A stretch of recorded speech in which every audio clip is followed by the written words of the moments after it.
સોમવારે રશિયાના રાષ્ટ્રપતિ વ્લાદિમીર પુતિને પ્રધાનમંત્રી નરેન્દ્ર મોદી સાથે ફોન પર વાત કરી ભારતે યુક્રેન યુદ્ધના શાંતિપૂર્ણ ઉકેલ માટે હાકલ કરી. લોકસભાના અધ્યક્ષ ઓમ બિરલાએ સોમવારે ચૂંટણી પંચ વિરુદ્ધ વિરોધ પ્રદર્શન વચ્ચે લોકસભા સ્પીકરે વિપક્ષી સાંસદોને કાર્યવાહીની ચેતવણી આપી.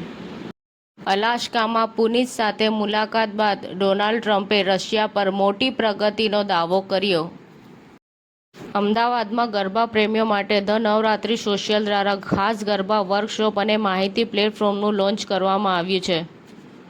જગન મોહન રેડ્ડીની વાયએસઆરસીપી એનડીએના ઉપરાષ્ટ્રપતિ પદના ઉમેદવાર સીપી રાધાકૃષ્ણનને ટેકો આપશે.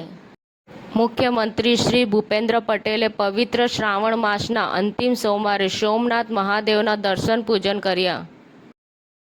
અવિનાશ તિવારી ટૂંક સમયમાં શાહિદ કપૂર અને તૃપ્તિ ડિમરી સાથે કામ કરી શકે છે. વિશાલ ભારદ્વાજની આગામી ફિલ્મમાં એક મજબૂત પાત્ર ભજવશે. રેહા સુખેજા છોરિયાચલ ગામમાં તેના સમયને યાદ કરતા કહે છે કે આ અનુભવ મારા માટે પરિવર્તનકારી બની રહ્યો છે. અરવલ્લીના શામળાજી મંદિરે ભક્તોનું ઘોડાપૂર ઉમટ્યું. શ્રદ્ધાળુઓ કાળિયા ઠાકોરના દર્શન કરી જન્માષ્ટમી પર્વની ઉજવણી કરી. અરવલ્લી જિલ્લામાં સંતૃપ્તિ અભિયાનનો પ્રારંભ. અન્ન અને નાગરિક પુરવઠા મંત્રી શ્રી ભીખુસિંહ પરમારના હસ્તે અભિયાન શરૂ કરવામાં આવ્યું.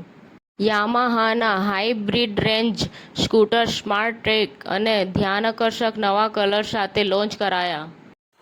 સમાચાર ટુડે ન્યૂઝ ચેનલની ટીમ અને જે સત્ય છે તે જ બતાવશે. આપ જોતા રહો સમાચાર ટુડે ન્યૂઝ ચેનલ. ગુજરાતની ધરતીનું ગુજરાતીઓ માટે જ, એટલે કે સમાચાર ટુડે ન્યૂઝ. અમારી સમાચાર ટુડે ન્યૂઝ ચેનલને લાઇક કરો, શેર કરો અને સબસ્ક્રાઇબ કરો અને જોડાયા રહો સમાચાર ટુડે ન્યૂઝ ચેનલ સાથે.